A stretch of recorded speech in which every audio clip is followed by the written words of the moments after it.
Coloring crypto. So let me get this straight. You took Bitcoin and you just changed the font to Comic Sans. And we put a dog on it. Dogecoin is a funny coin, but is it a joke? Things that people say, oh, you're just changing a few numbers. It's kind of, well, not really, because many of the things in Bitcoin... This is Ross Nicoll. I call myself the chatty developer or the architect at the moment. He joined the core development team of Dogecoin within months of its launch. So Max is the lead developer because he actually gets the blame for anything that goes wrong. In episode 23 of Coloring Crypto, the creator of this Shiba Inu meme-inspired now top 40 cryptocurrency explained that it's a little more complicated than slapping a dog on a Bitcoin and using Comic Sans. Many of the things in Bitcoin are derived from each other. So if you start changing the block time, for example... In today's episode, you're going to agree that it's not just a little more complicated, it's a lot more complicated. Lots of things are derived from the block time, but are not calculated. You're going to hear phrases like spinning up spot interferences, nodes for stress testing, hierarchical deterministic wallets, and oracles. There's a lot of terms in here. I stopped more than once, asked for definitions, and the show notes are exhaustive, folks. So breathe, relax, grab your mental paintbrush. About how it performs and the block rate and this sort of thing. And I went, actually, I think this has a right idea. You know, Dogecoin's rolling in with a minute. You know, actually, I think they've hit something with this. So I started sort of talking on the subreddit and... Let's start with Ross, where we talk about his transformation from academia to development to cryptocurrency to Dogecoin. Basically, I got to about 2012 and realized that academic research wasn't for me, that I really liked the hands-on writing of code. So my background is computer science, and I wanted to focus on development. And that led to me then applying for various jobs. And actually, that fits quite well with Dogecoin, because one of the problems I had was that I was not getting... So Dogecoin was kind of fitting in at the right time for me, looking for some portfolio work, and basically I just started digging into the code base. This is like a month or two after launch. And the entire current development team is actually post-launch. And we're one of the very few post-launch cryptocurrency dev teams. I think it's basically us and Bitcoin. Because everyone forgets totally left. That's the thing, is everyone goes, oh my goodness, you know, this person or that person has left Dogecoin. It's kind of so totally left Bitcoin. It's doing okay for itself. I think we'll be fine. Yeah, I mean, that's been an interesting thing to follow for me as I get kind of up to speed on all cryptocurrency and Bitcoin but there's been like debates there's a certain split, as I understand it, with Bitcoin and some controversy. But like you said, it seems to be doing just fine. Do you know about that with Bitcoin? Like what happened with the dev teams? I kind of was following this back in 2015, and I was around a lot of the time when Mike Hearn was talking about block sizes, and personally I think he's entirely right. Now obviously he left Bitcoin quite dramatically by publishing an article in the New York Times saying Bitcoin has failed, which was one way of doing it. Not necessarily how I would have done it, but I feel that the current transaction fees are illustrative of this problem, that Bitcoin has become a crypto asset, not a cryptocurrency. And to me, that's not that exciting. I want to actually pay people money. I get really interested in the idea of a low-cost payment system that doesn't require that you trust PayPal. I mean, PayPal's really improved their game. But I remember early on they had big problems with how they applied anti-money laundering, and you know there's a big article, for example, where Minecraft's developer had those funds frozen because he was getting too much money, which was a fantastic problem to have, but also really inconvenient. And that was just because he triggered some sort of alarm, so they just froze all his funds. It's really sort of hostile to small companies and small developers that they succeed and they get all their funds frozen and suddenly they've got no money. It was quite alarming. So yeah, I like the idea of money that's easier to use, cheaper to use, and doesn't require someone else's authority. So you got involved, you said a month after the launch of Dogecoin. How did you first hear about it? Now, there was actually a big Bitcoin crash back in late 2013, and I was reading /r/Bitcoin, and someone made a silly comment about Dogecoin, and I went, what's Dogecoin? So this is like 2 or 3 days post-launch. So I Googled Dogecoin, and of course the Wikipedia page comes up and says a meme-based currency. And then, oh, God, that's kind of silly. But I looked at the actual numbers about how it performs and the block rate and this sort of thing, and I went, actually, I think this has a right idea. Bitcoin has a 10-minute block cycle, so it takes a long time to confirm a transaction. Dogecoin's rolling in with a minute.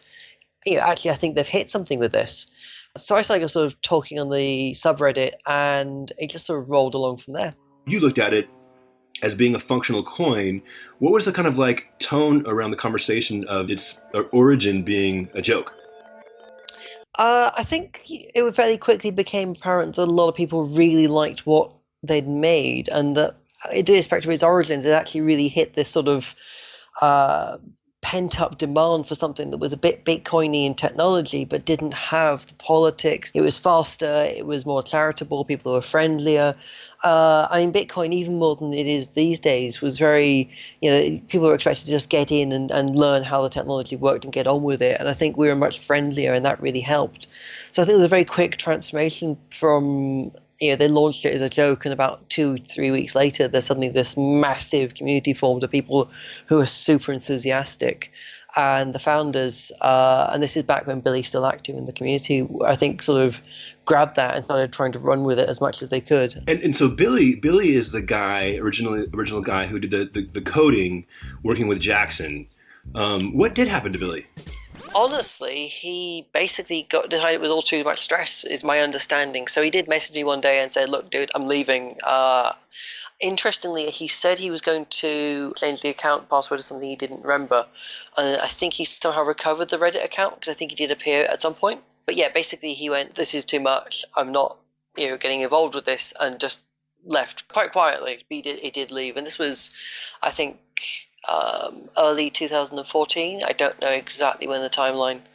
I do hear he's still sort of poking around in the background and keeping a sort of an eye on it, but he and I don't talk actively, certainly.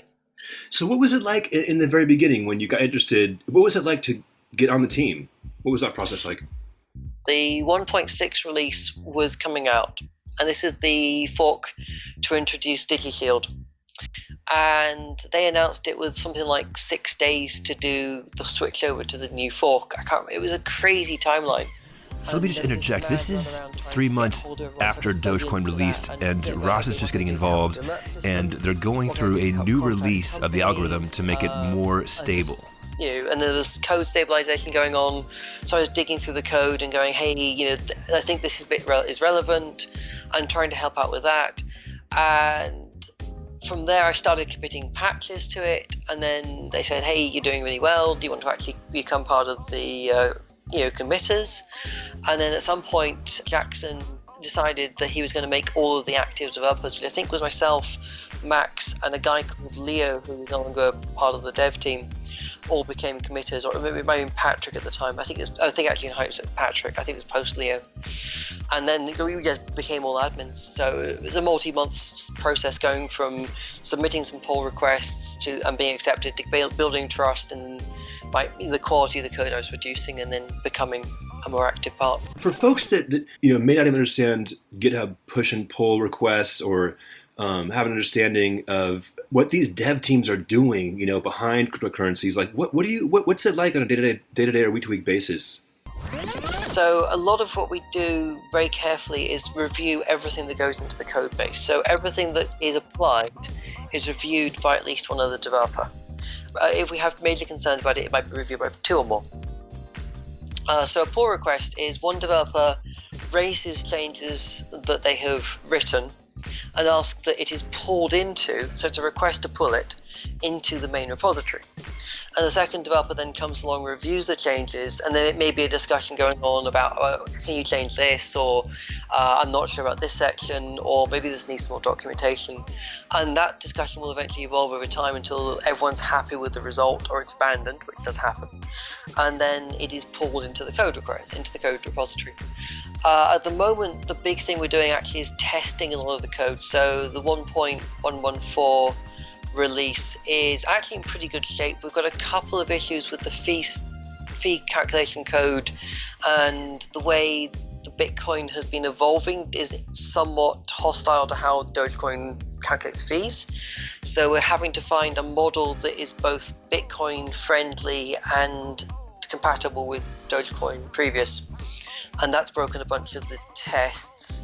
So we think it's okay, but the tests are broken, if that makes sense. Interrelated or dependent on Bitcoin? So we make a very conscious decision to stay technology compatible with Bitcoin. So that if you've got a platform that works with Bitcoin and you point it at Dogecoin, it will probably work out of the box, basically. So we stay very close, and we actually work actively to reduce the amount of differences between Dogecoin and Bitcoin. So sometimes we'll even push code into we'll send pull requests into Bitcoin to say, hey, could you change this? It will then make it easier for us to keep adapting. And they've actually been doing some incredible work in the last few releases to make it much easier for other cryptocurrency developers to fork Bitcoin. So what used to be like 150 changes stacked on top of each other to make Dogecoin is now 100, and we're hoping they can get that number down to probably 70 or 80 for future releases, so it becomes easy to manage and more maintainable. So you guys literally have been able to engage with the Bitcoin development team and request changes to the Bitcoin code. Yeah, I was actually something like the 42nd highest contributor to Bitcoin code at one point. Slightly bizarre. Yeah, I mean, these days not so much, but I need to get some of the stuff we've been tweaking and poking and go back to them and say, hey, we've had some stability problems with these tests. Here's some tweaks that will make them stabler. But in particular, because we fork their code and then use it in unexpected ways, we tend to find very weird bugs that don't come up in day-to-day use of Bitcoin, so we'll then push the fixes for those upstream as well. So we found a data crash bug if there was some condition that would never be met under actual Bitcoin, but it still should be handled properly, that we submitted fixes for and this sort of thing. So I've got experience from a design side, releasing an app, and we've got our beta testers, and we use TestFlight from Apple. I can't imagine working on a cryptocurrency, it's a top 40 coin like Dogecoin. What's the test environment like? How does that work? So it's AWS based, so Amazon Web Services. And what we do, at the moment we have a lot of automated testing, so that basically has to pass across the board before we do wide-scale testing, and then we'll start. We have permanent infrastructure, so I'm running 4 permanent nodes for Dogecoin, 2 of them on the 110 release, 2 on the 114. As that all gets closer to release, I will then start spinning up a lot of spot instances in the AWS cloud. And we're talking a half dozen to start with, and this will then ramp up to several dozen nodes for stress testing. And then we will make some of these actually actively hostile to the network, so they'll do things they're not meant to do, like dropping packets or spitting out nonsense blocks or rejecting valid blocks, just to make it a bit more exciting. And then we push about 15, 20 transactions a second through the network, so vastly in excess of the numbers you actually would see, just to really stress test the whole thing. So it's a combination of running these releases in test environments for extended periods of time before release, and also doing high intensity stress testing. We work with exchanges and any other major service providers to say, hey, we've got an upcoming release. Can you guys start doing testing in your own environments? Let us know what's out there. We try to just use it on different environments. I think that really shakes a lot of stuff out. So much that you release these days is on a very controlled environment. If you're thinking it's like an iPhone, there are a small defined set of iPhones that you're deploying to. Whereas we're handling all sorts of different Unix variants and Windows and OS X and different architectures on processors.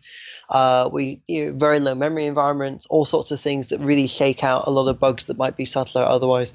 And I think also in many ways it's representative of the sheer quality of Bitcoin underneath it, but also that we are very, very careful with everything we do also does help. So we're taking code that's well tested and we're reapplying the same set of changes that we know exactly what we're doing with over and over again. It's very dull, but it is, we're keeping $500 million of other people's money stable across 4 years with 3 developers. I think we're doing pretty well. 3 Yeah, I part-time mean, developers. it sounds incredibly complicated in some degrees. I mean, I was about to ask a question and realizing, like, forgive my ignorance around this. I mean, is Dogecoin creating its own isolated blockchain, or is its blockchain sort of on top of Bitcoin's or something else? Now that's really exciting. So right now it has a completely independent chain, and it has since launch. Okay. I don't know if you've seen this. We saw a demo yesterday of sidechaining between Dogecoin and Ethereum. So this is early prototype stages. They haven't got it working the other way yet, but they've solved a major chunk of the problems with getting Dogecoin to sidechain with Ethereum. So you can now burn Dogecoin and get Ethereum-based tokens. They're calling it Doge token. But we'll work on that naming scheme. And the even longer term plan would be able to create these tokens on Ethereum, but then burn them later to get Dogecoin back again. So you have a two-way chaining between the two systems. But it is isolated. It's just we'll start connecting between the two chains. Is this something that we would see in like the next couple of months or next year, or what would be kind of a rough idea of when that might work? I am hoping for this year. I mean, it's not my development work to start giving schedules to, but looking at where they are, I'm hoping for this year, certainly. Just to cycle back to the question of testers. So when you're testing the new code, is that writing to the actual Dogecoin blockchain and sort of flagging it as like a test area, or do you have like a separate blockchain that is sort of firewalled or something, that is just for testing? So by default, Bitcoin comes with 3 networks: mainnet, testnet, and regtest, which I can't remember what it stands for, but my brain's just gone blank. But testnet is a production-like network that is kept permanently running and is the one we test against primarily. And that's full of all sorts of random nonsense, but that's really good because it actually really stress tests anything we put through. That you got these crazy looking transactions from various different experiments and theories, and people try all sorts of weird stuff on testnet. So it's not just us; it's other people use it for whatever crazy science they want to do, and it's then full of these things. So actually, by the time the client synchronizes with testnet fully, we have a very high confidence that it's going to be perfect on mainnet as well. But that's a Bitcoin testnet.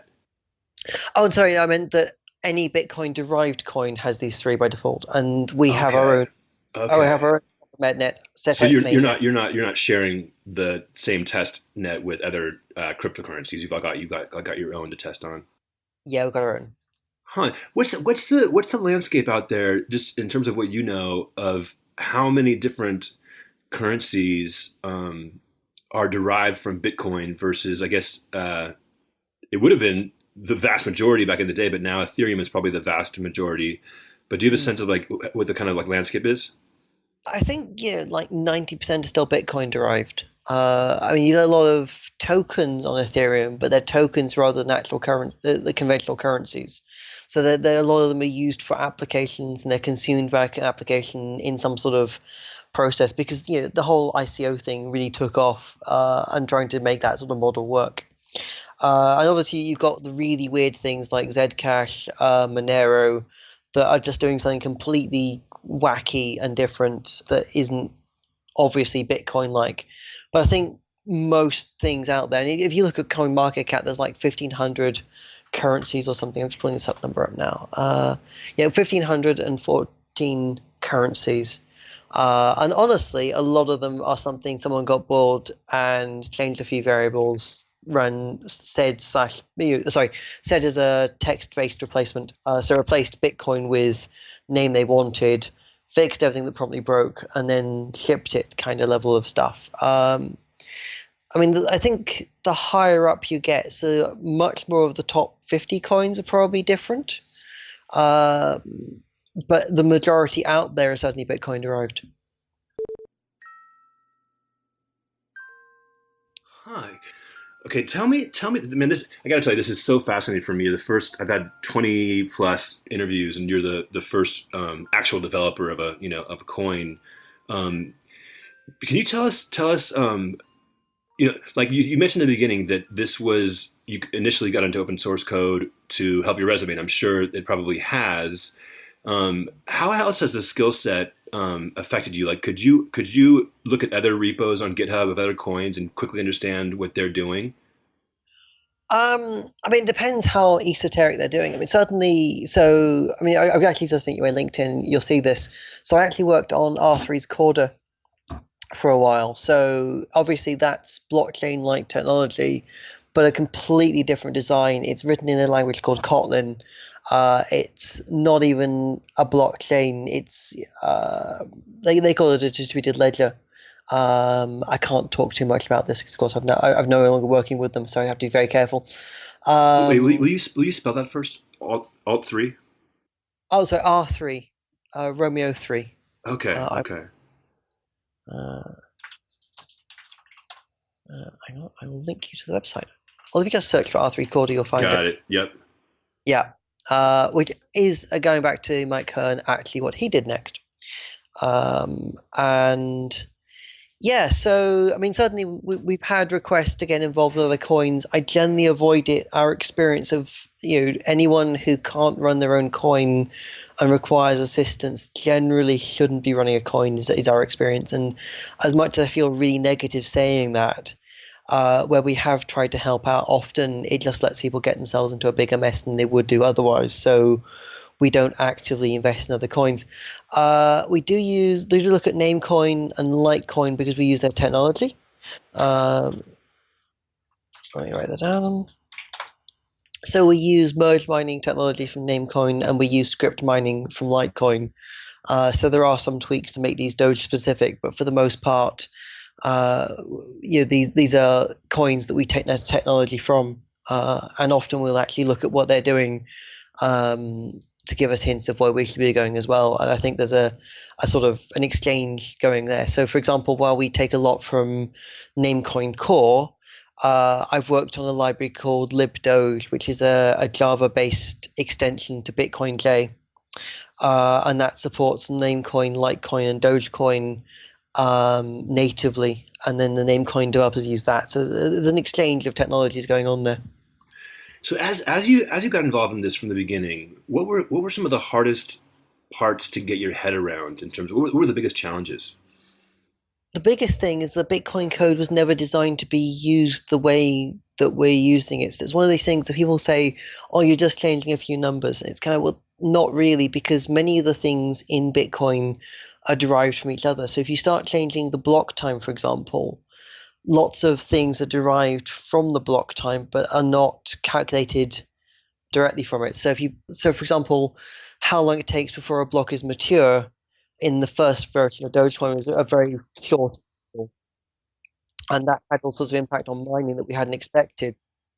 Then had to massively increase the number of blocks between a block being mined and it being spendable, because the wall clock time that elapsed was also important, and complicated interactions of things like that. So it's you do one thing and there's sort of this domino effect throughout the code base. Rippling is probably a better term, actually, and trying to quantify that. Was that particular example was that apparent to the team when you joined up, or is that something that you guys all kind of discovered together? That was the release that motivated me to join. Was the one where they fixed that, basically. And maybe this is what you're talking about, but Jackson had mentioned to me that they didn't realize initially, they thought they'd capped out the coins to a max number of 100 billion. And it turned out that there was an inflation built in to produce more coins. It's sort of a bug. Yeah. Can you explain what happened? As far as I can tell, they forgot to have an else at the end of the list of conditions. Can you? Okay, that's. I sort of get what that means. All right, stick with me. The thing I'm trying to get at is when Jackson and Billy first wrote the code for Dogecoin, they capped it at 100 billion, but there was an error in there, and it reached that 100 billion, but it kept going. There's a built-in inflation. And so I asked Ross to explain the particular error. It's an else-if error, which developers will understand that clearly, but for folks that don't know what that is, he's going to explain the details. Can you explain what that would do for a non-tech person? Yeah, so imagine a flow diagram, which I'm hoping most people have seen a flow diagram, that you go, if this, then X. If else, then else if this, then X or Y. Else if this, then Z, and so on and so forth. So in the Dogecoin code, there's a bit of code that says, if the block number is below 100,000, the reward is up to blah. If the block number is below 125,000, the reward is up to X. If the block number is up to 200,000 and none of the previous conditions apply, the block reward is Y, and so on and so forth. But it doesn't have a condition after 600,000. So it just keeps going. So they've basically written the first 6 or 7 conditions and then just forgot to write the one at the end, which was a bit of an oops. So this is the sort of thing we now have unit tests to cover. I make sure that doesn't happen again. On the other hand, we wouldn't have any way of paying the miners right now if we didn't have inflation. So probably best they did. So that's been a question I've always had. What like when I heard that Bitcoin has like its cap at 21 million, my question was, well, how do the miners get paid? Well, but that's part of the motivation for Bitcoin keeping their block size low, was that they wanted to create a fee market that would motivate people to pay more fees on the transactions. So as the block rewards went down, the fee market would kick in to pay the miners. But I think they got their timings wrong, and the price went up too fast, the blocks were too small, and the whole thing just kind of went extreme. For Dogecoin, we're not trying to have that same sort of fee market, or certainly not anytime soon. We're trying to have fixed fees. It's just enough to stop people spamming the blockchain. And instead, we use that rate of inflation to pay for transactions. So we keep our transaction costs super low. I think it peaked at like 2 cents. Even if people are driving the price up with speculation, will that still influence it? Will the price go up? Or are you able to fix that at some sort of lower rate? So this has been a bit of a controversial discussion with the developers. I am of the opinion that we need to start having more flexibility.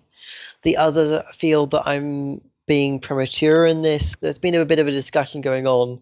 I have been convinced around that we will stick with the current fee schedule for now, but certainly there is scope that we could make a later release that had no minimum or a much lower minimum per transaction to pay. So if the Dogecoin market cap went to 20 billion, rather than people suddenly paying 20 cents a transaction, which is certainly more than we want to, we could reduce that to 0.1 of a Doge as a minimum, and let things work out from there. I mean, the fee, certainly the transaction fee, is mostly just meant to stop people from spamming the blockchain rather than meant to be the primary payment for miners. Would that be something you'd write into the code where, as the market cap increases, it would decrease by a certain variable the transaction fee, if this was a solution that you wanted, versus like actually having to go in each time and recode to change the transaction fee? So we wouldn't do it on market cap because you get problems with how you reliably assess market cap in a decentralized way. There are tools called oracles that could be used, but there's a lot of complexity and weird things around motivations we're giving the miners and various parties if we did that. What we might do, on the other hand, is look at, for example, how packed each block is. So the fees might... in many ways, the Bitcoin model is quite close to where we want to be, that we want to let the market decide dependent on how busy the blocks are. At the moment, we're very, very low on transaction volume, so we don't worry about it. But certainly, if we start getting enough transactions for it to become a problem, we would start probably looking at enabling a proper fee market the way Bitcoin has. And it's one of these things that we haven't really got a model for right now, to be honest, and we need to get to the point of that being a problem before we could really model out what we want to do with it. What is your take on, like, even philosophically, and then it applies to Dogecoin perhaps, on the whole, state of decentralization versus centralization for currencies? At the moment, Bitcoin, because it's become a bit of a crypto asset, isn't really being used. I look at problems like Steam abandoning it because it's too expensive right now. I think I can't remember that one of the payment processors recently gave up on Bitcoin. They might come back now the price has dropped, but that means it's primarily now existing on exchanges, and that makes it weirdly sort of centralized again. Because of the exchanges. So I think that's something we need to move away from. But at the same time, we can't transition magically to a decentralized perfect model. There has to be a stepwise process where we encourage shops to accept Bitcoin or Dogecoin, confident in the knowledge they can exchange that for currencies they can pay taxes in, they can pay their rent in, and then we get the warehouses to supply the shops to start accepting these, confident in the knowledge they can do so. And then very, very slowly, step by step, we basically go through this onion of layers going from the customer back into the actual raw resource provider until finally we get to the point of going, okay, there is no need to convert to a fiat currency anymore. You can just exist within a cryptocurrency. Right. And that would properly decentralized. But I think Bitcoin tried to get too far ahead of itself and too ideological. So it is unfortunate where it is, but at the same time, I don't think that can be avoided. You know, in the first interviews I did, I was learning what Bitcoin was, and I just heard how expensive transactions were and how slow it was. I just couldn't understand why it was this gold standard. And interviewing people, there was a large consensus of people just saying, yeah, it's first to market. It has that brand. What are your thoughts on Bitcoin maintaining itself as the largest market cap for all currencies? I think it is a lot of brand recognition. I actually bought my first Bitcoins in 2011, which would have been great if I hadn't sold them at $20. No. Yeah. This one of these things we say is that we do not do investing advice, and that's one of the reasons I don't. Is my history with investing is just hilariously bad. But with the currency that I bought into had tiny transaction fees. Yeah, it took a while to confirm, but they were working on solutions to that. And it feels like what we have these days is quite different to Bitcoin as it launched. And I think partly Bitcoin that was launched was a much more promising currency. And I think at the moment it has just got this brand recognition. And I think also people see Bitcoin has gone up, so they buy into Bitcoin. And personally, I don't know how many people actually have a use case for Bitcoin these days. I know Silk Road was one of the big ones at the start. I don't really keep up to date with what's out there and whether there's an equivalence now. My understanding is that Bitcoin, they've kind of got so many ways of modeling through blockchain data that the anonymity is not actually that great anymore. And other currencies are now sort of the popular ones if you want to do that sort of thing. So I'm not really sure what people are actually buying Bitcoin and expecting it to be used for. Let's talk about the story of Dogecoin, what you know about how it originated, and then that will lead us up to what you guys are working on now and the future of Dogecoin and how folks can get involved. What are your memories of sort of exciting moments in Dogecoin's life? I loved the enthusiasm just when I got involved, and there's this massive community that were just throwing giant handfuls of money at each other, which was absolutely brilliant. People were just tipping all over the place, and that was just hilarious. And there was all sorts of ideas about how this would be the future, and it was so much more fun than Bitcoin. And there were all these new memes going around with so many adorable dog pictures, honestly, and that was absolutely brilliant. And then, it got a lot more intense once I actually got involved with the development side. And it's been quite manic at times. So we had a second hard fork after the DigiShield one, which was the merge mining. I know that is still controversial. We did basically get to the point of realizing that we had to do something with mining, that the only solution we had that was deployable in time was going to be merge mining. And we expected that anything using a different mining algorithm would have dedicated mining hardware produced for it fairly quickly. That was apparently wrong. I do apologize to everyone for that one. Right here, when Ross apologizes, I'm not exactly clear what he's apologizing for, but I'll bring that back up in about a minute and a half. I mean, there's been some incredible ups and downs. I mean, the sheer enthusiasm of everyone involved has been incredible.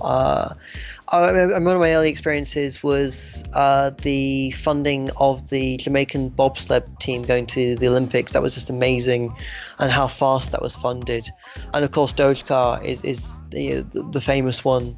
And I just keep remembering this video of the view from a car following the Doge car, and it just had to be this really weird experience of you're in this NASCAR car driving this race, and there's this grinning dog facing you right up behind this car trying to I just looked amazing. Do you have any idea what the response was outside the Dogecoin community to that?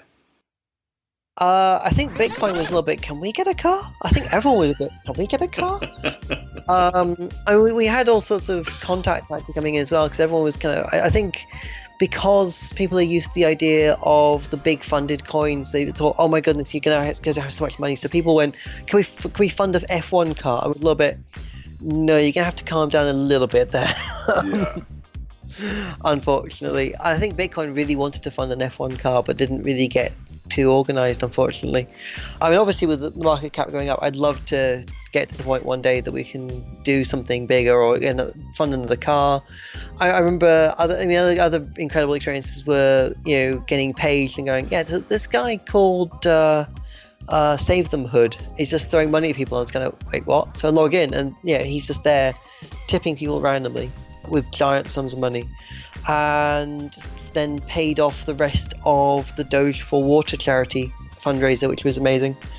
And I know we've certainly got quite a few individuals who've been really excited by what Dogecoin is doing and have contributed very heavily to various charities, which has been amazing, and as well as various bits of development work. So the Dogecoin and Ethereum sidechain is actually funded it is funded in Ethereum, and is funded by a number of individuals. We in fact had one who made a very heavy contribution, but unfortunately then had to request that back due to timescales. But that was unfortunate. Help me understand the particular issue and what the negative impact was. So I think people expect that there is a software release, even if they don't necessarily need anything new. The fact, so things like Dogecoin 114 will remove the alert system, or will introduce hierarchical deterministic wallets, will make some difference to people's day-to-day usage of the coin, but it's not actually that big a thing. You're not going to get a massively different experience. But I think people perceive the lack of activity as the coin being dead rather than being stable, and I'm too used to the software development cycles of a major software company where 1 to 2 years is absolutely fine, and people like that sort of stability. And I think that it gave us a very negative perception. And again, we had big problems getting 114 to actually work, unfortunately. It turned out to be like 3 characters that were not quite right, and I'd looked over the same bit of code a dozen times and missed this very small typo in the code. And fortunately, at some point, Max got involved, looked at it and went, yeah, you're missing those characters. I went, oh yeah. And that was like 3 months of banging my head against the desk, and now it's rolling along, and 115 is rolling along, and 116 will then be staged after that. So we actually got a pipeline going now. So you have future releases planned out, but they haven't been released yet. Yeah, so 114 is in testing. We've got a few things that need tweaking, but basically it's actually a really solid release already. As much as we're calling it an alpha, there's not much to do before beta, and then it's just beating on it as with sticks to really make sure it's solid. Because again, we have a limited testing team, so the bigger thing we can do is invest time in it. As 114 hits beta, I'm hoping 115 will hit alpha, and then in turn, as 114 hits release candidate, 115 will hit beta, and 116 I'm hoping will hit alpha. So it's a big pipeline of these. Now, I do have to add 115 we're not expecting to actually ship. One of our developers, Patrick, works on a service provider, and they've had some problems with with Bitcoin 015, which is what 115 were derived from. And without being able to better quantify that, we are just going to skip that release and go straight to 116. Because I don't think there's much point in us doing every single Bitcoin release. So 115 will exist primarily to make sure that we aren't taking as big a leap. That's the other thing that has been a massive challenge, is how big a change there is between Bitcoin Core 010 and 014. So we've had this sort of chasm to jump across where we should be making little hops forward. You were just apologizing earlier for the lack of a new release as opposed to a problem in the release. Yeah, so I think that's perceived negatively. I mean, I know, for example, Exodus Wallet have removed Dogecoin support because they don't feel confident that they will be timely updates. And they've talked to us about that and said, look, if you start getting timely updates out again, we can talk about this, is as far as they've taken it. But that's my hope, is we'll start getting more attention. We'll start attracting service providers back when we can actually say, look, we've got a really solid release. We've got a solid release schedule. Obviously, the big exchanges also want to know that anything that's coming along is well supported. The Dogecoin Ethereum bridging is going to be this massive thing. So that's not just that will require at least a soft fork of Dogecoin. And as part of that, we have to make sure that all the different non-standard clients out there also update. So versions in Java, in Ruby, in Python, in Node.js, all of these have to be updated. So it's going to be this massive cross effort between dozens of teams in different languages.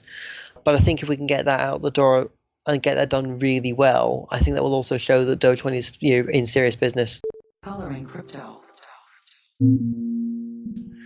So let's say that there happens to be some developers listening to this. How would they get involved if they wanted to learn more? So the easiest thing to do is jump into the main Dogecoin repository. I mean, if they're a C++ developer, jump into the main Dogecoin repository, have a look around. We've got a list of outstanding bugs. Honestly, the best thing to do is download it, run the RPC test, which is the big thing we're working on currently. Try fixing those up. Any patches you can submit to those tests will be brilliant. If you find anything fundamentally underlying why a test is broken, tell us. But the moment, 99% of the time, it's actually the test is broken, not the code.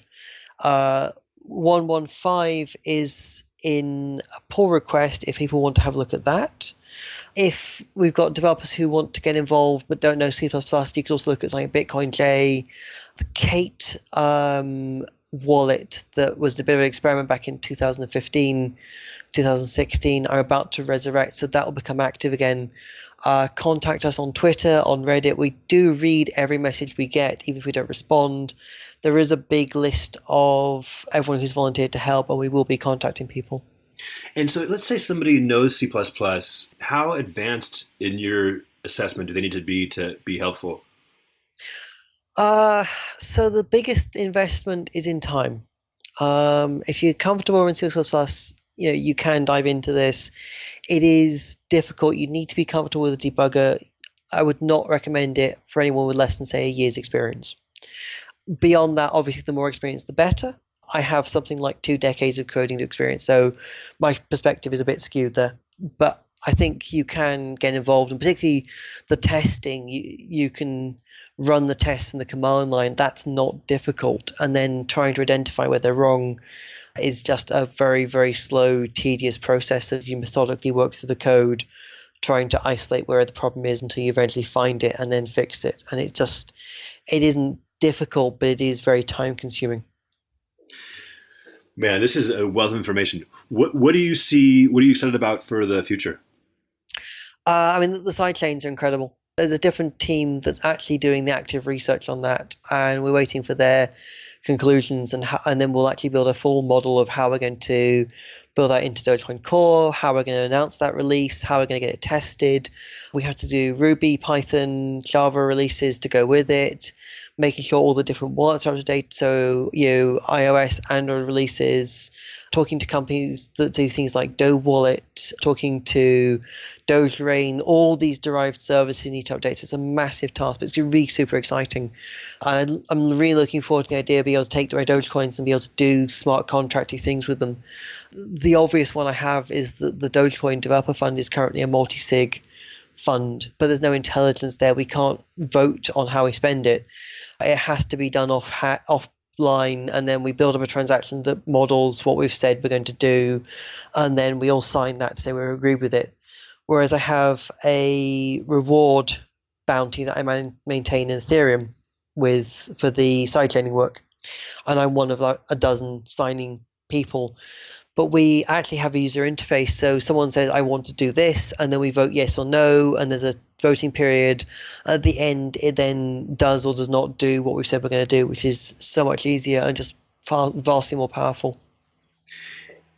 If you were to make a coin from scratch today, knowing what you know and what you think are the important features, what would you build it on, or how would you create that? I will be very tempted to use Ethereum as a base. I mean, obviously, it's very flexible. So, I mean, unless something fundamental to the economics needed a different technology base, I'd probably make it as a new thing on Ethereum. I do believe in the inflation of Dogecoin. It has been a painful lesson in how people are motivated, and a lot of people have not wanted to get involved because they see the inflationary nature as negative.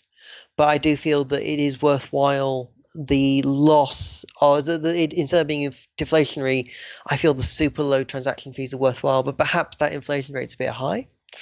I would make the mining period of time vastly longer. So I think we've lost a lot of coins actually as well, because people got just these giant pools of coin early on, and then key handling is very difficult. I think making them harder to lose would be a big thing, actually. So I'm actually fiddling right now with a hardware wallet that I probably shouldn't just play around with as a as a sort of fiddle toy. But hardware wallets do make it harder to lose cryptocurrencies, and I think making sure that that's in from day one is really important. Making sure it's easy to do backups, so that people can't easily lose their funds. There's a story I tell about a friend of mine that I gave 5 Ethereum to back when they're worth a dollar each, and has then had an unfortunate accident where their laptop has deleted the wallet file, so they basically lost what's now $4,000 worth of Ethereum, which obviously is quite crushing. And that's the sort of thing that does happen to a lot of people, and I think I'd want to make sure that's as difficult to happen as possible, and that means really encouraging better handling processes. And that's not technical, that's actually social and educational. Why is that a challenge? I think because people don't realize how hard this is to do until they lose their money, basically. Yeah. So there are good processes for doing this, but until people actually have a hard drive crash, or they forget that their coins are on their old hard drive and they send it to a tip, which has happened to a guy with several thousand Bitcoins. There's a story out there about this guy who actually is trying to crowdfund going through a rubbish tip to find his whole hard drive. It's very tragic, unfortunately.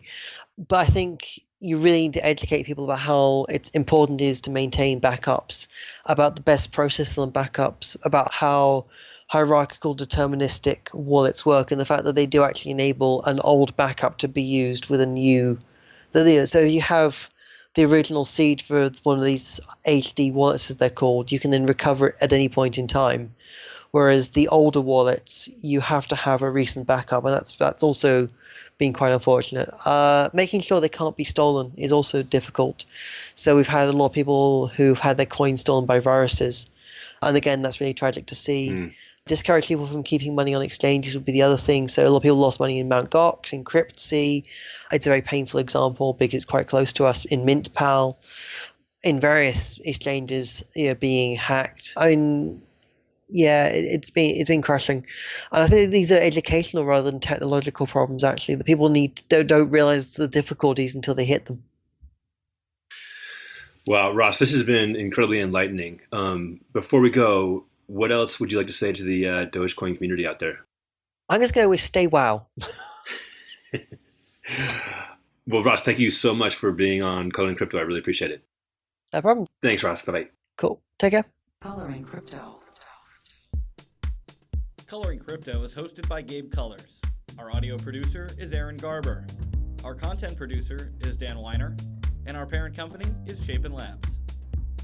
The informations, opinions, and recommendations presented in Coloring Crypto are for general information only, and any reliance on the information provided in Coloring Crypto is done at your own risk. This podcast should not be considered professional advice. Subscribe.